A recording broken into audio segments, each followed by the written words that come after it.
आज हमको कागज में सबसे कम दिखाया गया। जातीय जनगणना के माध्यम से बिहार सरकार ने हाल में ही गणना किया है। जिस तरह से सभी वर्गों का गणना किया गया है, हमारे भी वर्गों का गणना किया गया, लेकिन हमारे जो लोग हैं उसकी गणना करने में कहीं न कहीं कोताही करते हैं। हमको कागज में कम दिखाया गया, लेकिन हम जमीन पर उससे कई गुना अधिक हैं, कई गुना अधिक है साथी।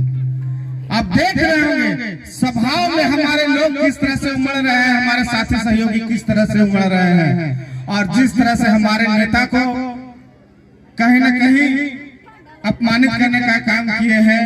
तो हम उस नीतीश जी से भी कहना चाहेंगे, वर्तमान मुख्यमंत्री से कहना चाहेंगे, नीतीश जी हम गरीबों को छेड़िए मत, हम गरीबों को छेड़िए मत।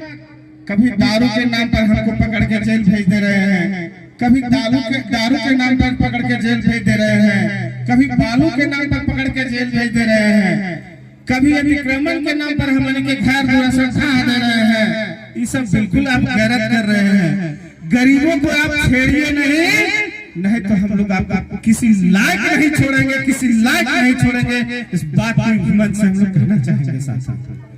साथ ही साथ हम इस मन से कहना चाहेंगे, हमारे नेता का आग्रह है कि अभी वर्तमान में वोटर कार्ड में हमारे लोगों की गणना काफी कम है, हमारे लोगों को कम दिखाया गया है। हमारे लोग भट्ठा पर काम करते हैं, हमारे लोग राजस्थान में जाकर काम करते हैं, हमारे लोग तमिलनाडु में काम करते हैं, उसका वोटर लिस्ट में नाम दर्ज नहीं है। और दूसरा वर्ग के लोगों को पेट में ही बच्चा रहता है, उसका भी वोटर लिस्ट में नाम दर्ज हो रहा है साथी। तो कहीं न कहीं इस राजनीतिक ताकत को हम लोग को समझना होगा, और जिसने वोट देने का अधिकार नहीं उसका राजनीति में कोई वजूद नहीं, उसका कोई वजूद नहीं, उसको न कोई सुनने वाला होगा, न उसका कोई देखने वाला होगा, न उसका कोई कहने वाला होगा। इसलिए हम लोग को हर हाल में वोटर कार्ड के माध्यम से अपना राजनीतिक ताकत को दिखाना होगा।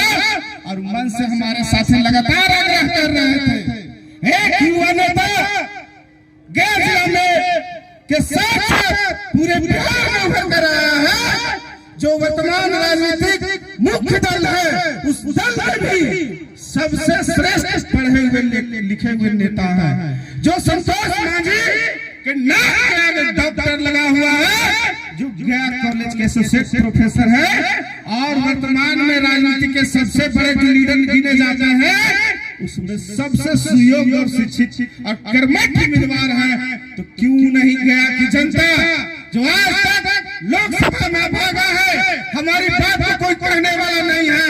आज तक मैंने टीवी में एक भी गया के सांसद के द्वारा एक भी प्रश्न को नहीं उठा लेते हुए देखा है। हम धोबी की गलियों को नहीं देखा था कि उनकी समस्या क्या है, हमने उनको यह नहीं देखा कि 12 चट्टी के रोड का हालत क्या है, हमने उनको यह नहीं देखा कि फतेहपुर में उनके हालात क्या है। तो क्या गया के सांसद गूंगा बहरा है, उनकी आवाज नहीं है?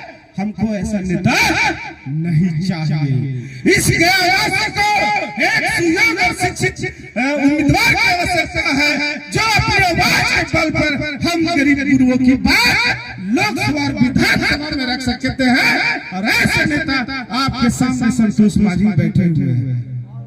तो क्या आप लोग समर्थन देंगे? आप लोग समर्थन देंगे? दोनों हाथ उठा के बताइए हमको। संतोष मांझी जिंदाबाद, जिंदाबाद, जिंदाबाद। संतोष मांझी जिंदाबाद। बहुत बहुत धन्यवाद। यही कहना चाहते थे। ऐसी आवाज के साथ हम अपनी बात